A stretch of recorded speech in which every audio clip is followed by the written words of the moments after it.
I'm Suzanne Marinick, and I'm one of the co-founders with 147 Million Orphans.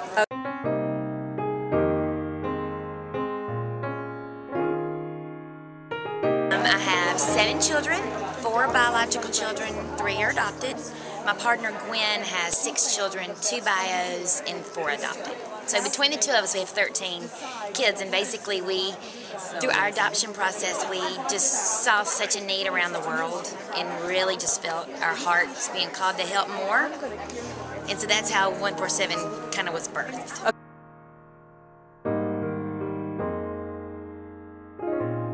have a friend, Katie Davis, who lives in Uganda, and we actually started it to be able to sell wholesale to families who fundraise for their adoptions, because Gwen fundraised for all 4 of hers.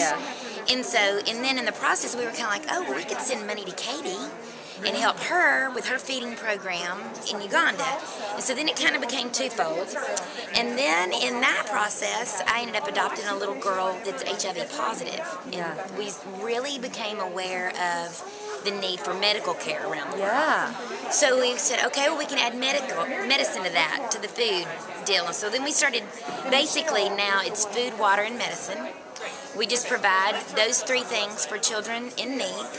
We started out just in Uganda, and we've spread now to Haiti and Honduras and Ethiopia, and we've put water wells in Ethiopia. We're actually in the process of putting one in Sudan right now. We help with, just feeding kids around the world. We're building houses, helping to build houses in Honduras. Unreal. Yeah, it's been just...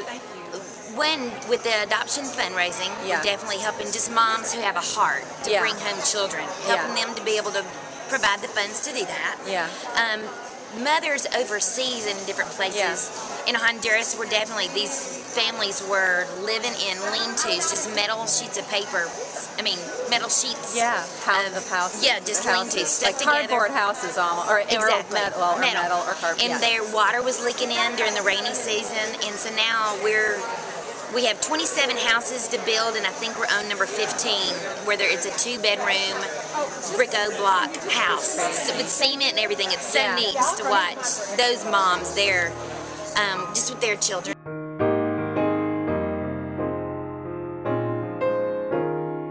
And then also the children that are positive. A lot of times moms will, leave their children in an orphanage because they don't feel like they can care for them. And now we're able to really help provide the meds for the moms alongside the children. Amazing. That they might have AIDS and maybe just bring their viral loads down. So.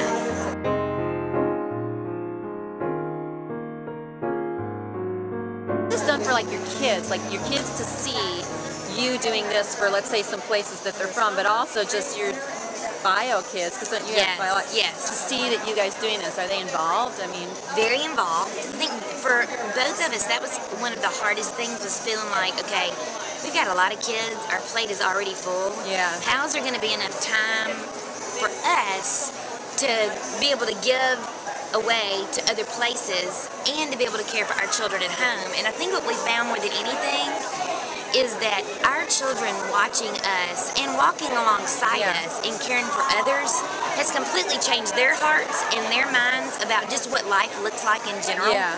And right now, my oldest 4 are 16, 13, 10, and 9. And all 4 of them wake up, it's just part of who they are. They don't know any different. My oldest daughter is going into nursing when she goes to college because she wants just to be able to go overseas and serve. And it's just been really neat. I think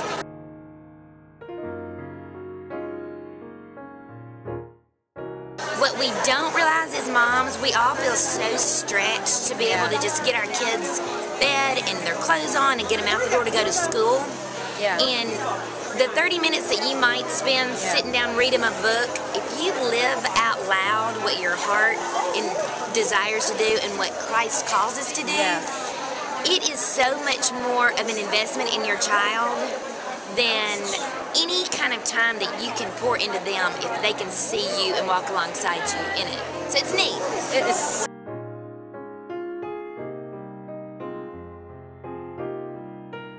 147 million orphans. Okay, what's the URL real quickly? Like www.147millionorphans.com, and then we also have a foundation that's .org. Oh, here's a little story of a mom and dad. She's no Angelina. Yeah, and he's not Brad. We're raising lots of kids from all over the world. 3 bad boys. That should miss the girls. Sam and Andrew, it's important to mention, were born in New York City via 2 C-sections. Matea was adopted in 2005. She came from Guatemala. Here's Chica alive. Ethiopia called in 2008. Adopted 3 siblings, Jared, Ella, and Grace.